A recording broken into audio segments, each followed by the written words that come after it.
बिस्मिल्लाहिर्रहमानिर्रहीम। अस्सलाम वालेकुम बच्चों, उम्मीद है आप लोग खैरियत से होंगे। आज class 12 FSc part 2 ICS part 2 की फ़िज़िक्स का चैप्टर नंबर 13 करंट इलेक्ट्रिसिटी का एक टॉपिक डिस्कस होगा और छोटा सा टॉपिक है जिसका नाम है मैक्सिमम पावर आउटपुट। अब तक इस चैप्टर में हमने बहुत कुछ पढ़ लिया about current, its direction and the sources of current, और फिर सोर्सेज ऑफ करंट में भी हमने सेल को बहुत अच्छी तरह पढ़ लिया। हमने ये भी पढ़ा कि ईएमएफ और पोटेंशियल डिफरेंस में क्या डिफरेंस है, ठीक है। दोनों में सारे डिफरेंसेस हमने लिस्ट आउट किए थे पिछली वीडियो में, ठीक है। और जो मेन बात हमें समझ में आई थी वो ये कि ईएमएफ जो है वो सेल का potential difference across its two ends होता है when it is not connected in any circuit, ठीक है। और यानी कि ये मैक्सिमम उसके अंदर जो पोटेंशियल डिफरेंस उसके अंदर है जिससे ये इलेक्ट्रॉन्स को या चार्जेस को फ़्लो करा सकता है किसी भी सर्किट में if it is connected in any circuit, ठीक है ना। तो लेकिन जब कनेक्टेड नहीं है तो उसके अंदर जितनी एनर्जी है या जितना पोटेंशियल डिफरेंस है across its two ends that would be the EMF of that cell, ठीक है। और पोटेंशियल डिफरेंस क्या होता है? पोटेंशियल डिफरेंस भी इसी सेल के अक्रॉस, सेल के दोनों टर्मिनल्स के अक्रॉस ही आप कह लें कि मेजर होगा। वो इस तरह से कि जब ये सेल कनेक्टेड हो जाए किसी सर्किट में, ठीक है ना, तो हम इसको दो तरह से भी बोल सकते हैं कि जब सेल कनेक्ट हो गया किसी सर्किट में तो the potential difference across its two terminals और the potential difference across the resistor, दोनों एक ही बात है जिसको हम कहेंगे कि ये पोटेंशियल डिफरेंस है, ठीक है। क्योंकि वो जब सेल कनेक्ट हो गया किसी सर्किट में तो फिर पोटेंशियल डिफरेंस जो है वो क्या होना शुरू हो गया है, कम होना, जो ईएमएफ जो है वो कम होना शुरू हो गया है। और पोटेंशियल डिफरेंस हमेशा जो है वो अक्रॉस द रेजिस्टर, जैसे अगर आप सिंपल सर्किट लें, ये सेल है और ये रेजिस्टर है, तो जैसे ही करंट यहाँ से फ़्लो कर रहा है आई अक्रॉस दिस रेजिस्टर आर, तो initially when the cell was not connected in the circuit it had the maximum potential difference across its terminals, ठीक है, जिसको हमने EMF E बोला। और जब ये कनेक्ट हो गया सर्किट में तो क्या हुआ, तब immediately after that that potential difference which was maximum earlier has now started decreasing, ठीक है। और ये जो तो जो जितना भी डिक्रीज़ हुआ उसको अगर अब हम जो कनेक्शन यानी कि due to the flow of current, तो यहाँ पे जो potential difference across the two terminals of the cell होगा that would be the terminal voltage VT कह लें, या अक्रॉस इस टू एंड्स को मैं अगर यहाँ ले लूँ तो ये दो पॉइंट्स को यहाँ ले लूँ तो ये across the two terminals of the cell भी हो जाएगा और ये अक्रॉस द रजिस्टर भी हो जाएगा, ठीक है। तो दोनों सूरतों में VT जो है यानी कि टर्मिनल वोल्टेज वो क्या है, या टर्मिनल पोटेंशियल डिफरेंस, ये अक्रॉस रजिस्टर भी ले लेंगे और अक्रॉस सेल भी कहा जा सकता है, लेकिन कब है, जब cell is connected in a circuit, ठीक है ना। तो अभी भी हम यही सर्किट लेंगे और हम देखेंगे कि what is the maximum power output which can be obtain from a cell और बैटरी। तो वी सी दैट कि जब इसमें ये सिंपल सर्किट मैंने ले लिया तो ये करंट फ्लो कर रहा है। वी नो दैट कि current flows from higher potential to lower potential in an external circuit to the cell, ठीक है। अब ये करंट फ्लो कर रहा है, अब ये हायर से लोअर में जा रहा है, तो व्हाट विल हैपन कि while going from higher to lower potential it will be losing all its energy, ठीक है ना। यहाँ से जितनी ये करंट या चार्ज पार्टिकल्स, करंट क्या है, फ्लो ऑफ चार्जेस है, तो चार्ज पार्टिकल्स ने जितनी एनर्जी फ्रॉम द सेल ली है that it starts going to dissipate to the atmosphere here across the resistor। तो we see that के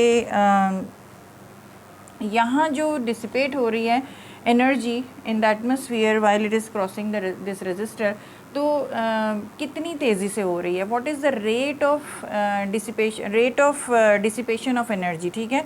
देखिए ये हमने पढ़ा है कि rate of dissipation of energy यानी कि this is the energy it is dissipated per unit time is actually called as power. तो ये जो पावर यहाँ हमें मिल रहा है ये पावर आउटपुट है। तो ये हम मैक्सिमम पावर आउटपुट कैसे हम मेजर कर सकते हैं, कैसे हम ले सकते हैं फ्रॉम द सेल, ठीक है। तो वी सी दैट कि पावर आउटपुट का एक फॉर्मूला हमारे पास P is equal to VIB है, ठीक है। We know that from our previous explanations, ठीक है। अब इसमें हम क्या करेंगे, एक बार V की वैल्यू सब्सटीट्यूट करेंगे और एक दफ़ा हम I की वैल्यू सब्सटीट्यूट करेंगे, ठीक है। तो V की वैल्यू हम क्या लिखेंगे, from Ohm's law we know that कि एक करंट फ्लो कर रहा है I अक्रॉस रजिस्टर R, तो V is equal to I R के बराबर भी होगा। और I कितना है इस सर्किट में, इस सिंपल सर्किट में, it is I from Ohm's law it is V over R। तो यहाँ V क्या है, actually it is the EMF of the cell divided by R plus R, जो कि हमने अभी पिछले वीडियो में देखा था जब हमने EMF और पोटेंशियल डिफरेंस का डिफरेंस स्टडी किया था। तो वी हैड फाउंड कि जब भी करंट फ्लो कर रहा हो किसी सेल से, किसी सेल के कनेक्शन के बाद किसी सर्किट में, तो there is an internal resistance always there due to the electrolyte of that cell, ठीक है ना। तो जिसको हमने स्मॉल r से बताया था कि शो नहीं होता, लेकिन अगर हम स्टडी ही कर रहे हैं तो वो स्मॉल r यहाँ कनेक्टेड होता है, जो कि in series with the load resistor R होता है, ठीक है। तो अगर हम इनको, ये सीरीज़ में है और इस पूरे सर्किट को अगर हम चेक करें तो this is the you see के पोटेंशियल है जो कि सर्किट में जा रहा है, और R plus R is the total resistance in the circuit. तो according to the Ohm's law V is equal to I R, it is E is equal to I R plus R। तो हमें I भी मिल जाता है in this circuit, तो like this. अब इन दोनों वैल्यूज़ को हम यहाँ V और I की जगह पर सब्सटीट्यूट करेंगे। तो we write here P is equal to V की जगह पर आई आर, ठीक है। तो ये I को मैं पहले लिख लेती हूँ, तो this becomes I square R, ठीक है। अब ये I जो है इसकी वैल्यू अब मैंने क्या लिखनी है, जो यहाँ से ली है, ठीक है। तो I square means it would be I square over R plus R whole square